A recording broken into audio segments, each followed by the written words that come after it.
That seems to me a very difficult task for a new or growing force in a counterinsurgency environment, especially because the Iraqi army right now is engaged in some population security measures.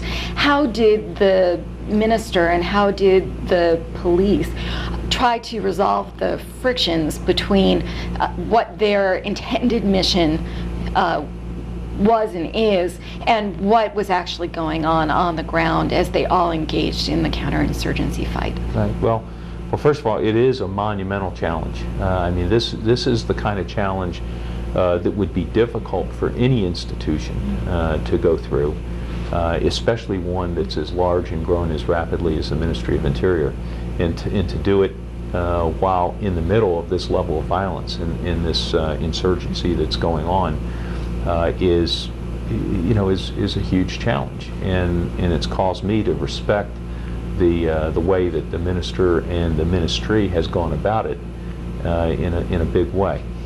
I think that the minister's approach was to kind of look at what were the most important things to get a handle on first, and then to kind of work simultaneously in all the critical areas to try to gain some momentum.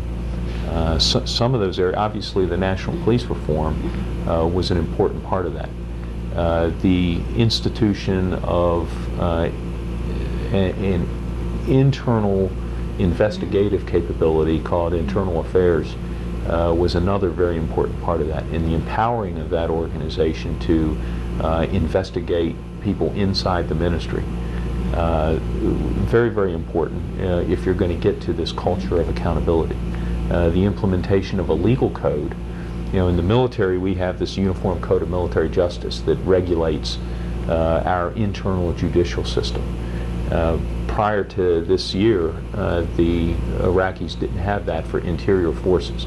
And so basically you had the normal court system was the only way to try to hold somebody accountable, which, as you know, that court system is just barely developing and is really not very robust. So the incorporation of their legal code, setting up their court system, and beginning to try people is a very important part of this ministerial reform. And then the combination of the changing of leadership and the professionalization of leadership is another very important part that the minister has, I think, done a pretty good job at trying to move people who were not performing well either out of the force or into positions where they were better suited, and to replace them with more capable leaders, and doing that in an environment that has all kinds of issues in terms of how you move people around. There are tribal issues and political issues and all kinds of other dynamics at work that we tend to ignore, because in military forces you don't see much of that. Interestingly, in police forces, even in our own country, there are county sheriffs who are elected officials that are affiliated with political parties and all that kind of stuff.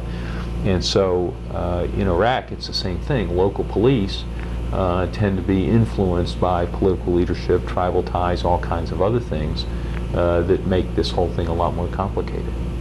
You mentioned local police, and of course the national police in Iraq is only one component of the police force. And can you explain what the other component of the police force is, how the Iraqi police differs from the national police, and how it functions? Right. Well, the Iraqi Police Service is one of the components of the Ministry of Interior. Besides the national police, they have a lot of other forces. They have, the border forces and ports of entry forces. They've just assumed control of the oil police and so forth. So there are a lot of different kinds of forces in interior forces. The biggest component is this Iraqi Police Service, and it has a couple major types of police. First of all, it has what are called station police, and these are really the majority, and these are the police that you see out in the normal police stations. Then they have the patrol police, which are intended to be mobile vehicle mounted patrols out looking around in an area. They have traffic police, the guys in the white shirts and blue pants that are out there directing traffic. And then in some places you have highway patrol. In Baghdad you have a river patrol, kind of a riverine police force that monitors the river. So you have a variety of other kind of smaller organizations. But it's really quite big. It's 270,000 policemen today. The name that they're referred to for the basic policemen are called shurta. And then they have police officers who are graduates of the Baghdad Police Academy, or former military officers who have become police officers.